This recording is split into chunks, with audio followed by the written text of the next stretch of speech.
Sir, ಈಗ ಮೈಸೂರಲ್ಲಿ ಹುಲಿ ದಾಳಿ ಪ್ರಕರಣಗಳು ಹೆಚ್ಚಾಗ್ತಾ ಇದ್ದಾವೆ, ಅಂದರೆ ಬ್ಯಾಕ್ ಟು ಬ್ಯಾಕ್ ಇಬ್ಬರು ರೈತರು. ಅದಕ್ಕೆ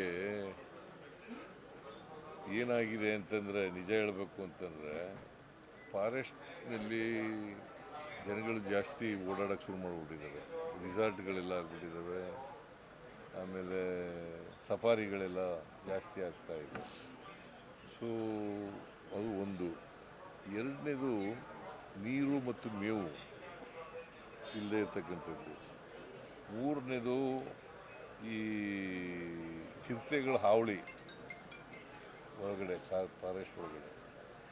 ಸೊ ಇವೆಲ್ಲ ಕಾರಣಗಳಿಗಾಗಿ ಅವು ಮೇವು ನೀರಿಗೋಸ್ಕರ ಹೊರಗಡೆ ಬರ್ತವೆ. ಆನೆಗಳು, ಹುಲಿಗಳು, ಚಿರತೆಗಳು, ಕಾಡಂದಿಗಳು, ಜಿಂಕೆಗಳು ಇವೆಲ್ಲ ಬರ್ತವೆ. ಇದರಿಂದ ನಿನ್ನೆ ಒಂದು ಮೀಟಿಂಗ್ ಮಾಡಿದ್ದಾರೆ ಇವರು, ಮಹದೇವಪ್ಪ,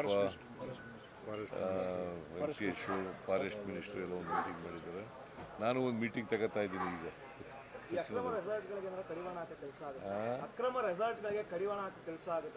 ಕೆಲಸ ಮಾಡೇ ಮಾಡ್ತೀವಿ.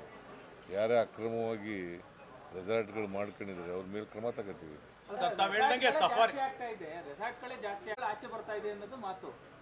ಅದು ಒಂದು ಕಾರಣ ಅಷ್ಟೇ, ಅದೇ ಮುಖ್ಯ ಕಾರಣ ಅಲ್ಲ, ಅದು ಒಂದು ಕಾರಣ. ಸಫಾರಿಗಳು ಜಾಸ್ತಿ ಆಗ್ತಾ ಇದೆ ಅಂತ ತಾವು ಹೇಳಿದ್ರೆ, 4 ಟ್ರಿಪ್ ಮಾಡ್ತಾ ಇದ್ದಾರೆ ಬೆಳಗ್ಗೆಯಿಂದ ಸಂಜೆವರೆಗೂ. ಅದಕ್ಕೆ ಕಡಿಮೆ ಮಾಡಿ ಅಂತ ಹೇಳಿದ್ದೀನಿ. ಮಾಡಿದ್ದಾರೆ ಈಗ ಸಂಜೆ ಕಡಿಮೆ ಮಾಡಿ ಅಂತ ಹೇಳಿದ್ದೀನಿ.